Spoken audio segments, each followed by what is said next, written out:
अरे बाप हो बाप, हमरे घर में पैसा के कौनो कदरा ना हवा, पूरा आतंक मचौले हम कुल हो। भाई देखला हो जैसे जना से पैसा का पेड़ लगल घरवा में। हाँ अरे बुढ़िया यार तो शांत रहती का, एकदम बिना हवा टर टर करे लगली। आज बाबा साहब का जन्मदिन है, कम से कम आज के दिन में तो शांत रहती। अरे शांति से रहा ढिंगे तब न शांति से रहा भाई। इकुल तो त्योहारों के दिन जबनिया गंडी करवावत हमको। अरे तब भयल का है बुढ़ऊ इकुल छोड़ा था, हैला घाटी टेस्ट करा देखा कैसन स्वाद है कर। दा बुढ़ी दा, ये प्यार से तुम्हारे बहन तक जिंदा रख लिया, नहीं तो सदर से तो डॉक्टर का यह जवाब दे दे।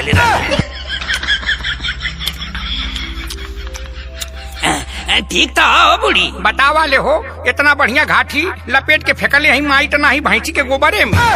पैसा ना लगल हमें बुढ़ऊ। करे मर खाऊ किया था ना, ही गोबरा पर से उठा के मोके काहे खिया देली, पूरा त्योहार में नाश कर देली।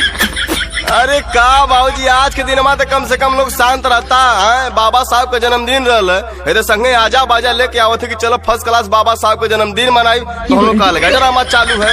मार बागा ससुर तो नहीं, गोबर वाली घाटी खिया दल, एके ना बोल पावत है। अरे का माता श्री, तू जिंदगी भर अनपढ़ रह गेलू है, तोरे को पैसा का बुद्धि दी हो। अच्छा मेरे को बुद्धि नहीं होती, बेबुद्धि की मैं मास्टराइन बन गई। हाँ करे मैं कैया मास्टराइन हो गेली रे। इसके देखो है बुढ़ऊ, देखो इसकी अब हमार नई ज्वाइनिंग भक्कू सिंह के स्कूले पे हमारा भाई ये बोलती है कि तुम कहिया मास्टराइन बन गई। अरे बप्पा रे बप्पा, करे तुम्हें कुछ है वो करला रे माई। इसके देखो मेरे को क्या नहीं आती, तुम पूछो मुझसे कुछ भी। अरे माई जितना शुद्ध हिंदी तो बोलत थी ना कि तोके आजमा वही के पड़ी। तने बजाओ तो बेटा।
गौतम बुद्ध, संत रविदास, बाबा साहब का जन्म कहाँ भैया है? हर बताओ जवाब दे। गौतम बुद्ध का जन्म लुम्बिनी में, संत रविदास का जन्म वाराणसी में और बाबा साहेब का जन्म महू में हुआ था। हाँ ये बाबू ले सुन, हम बतावा थे अब। ठीक है माई, बताओ। लुम्बिनी जन्म में गौतम बुद्ध जी न हो, काशी गुरु रविदास। लुम्बिनी जन्म में गौतम बुद्ध जी न हो, काशी गुरु रविदास। लुम्बिनी जन्म में गौतम बुद्ध जी न हो, काशी गुरु रविदास।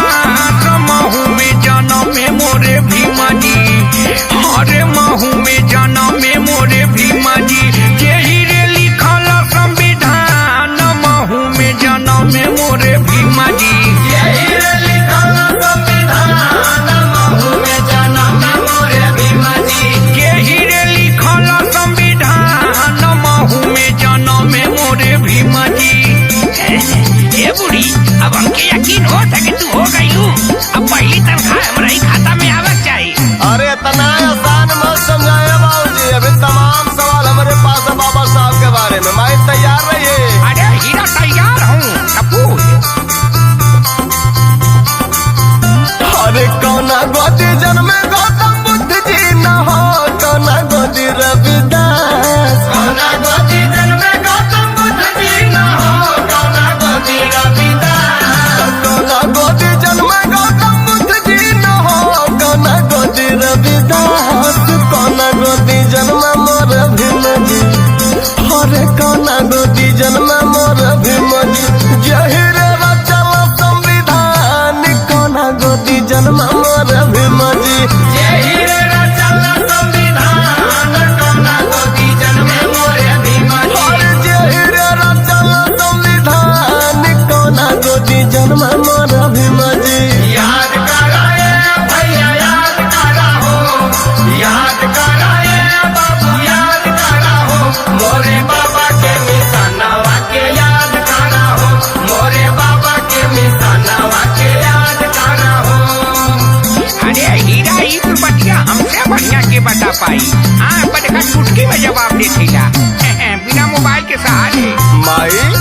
कर मोबाइल छोड़ ले भाई, ठंडा जाई।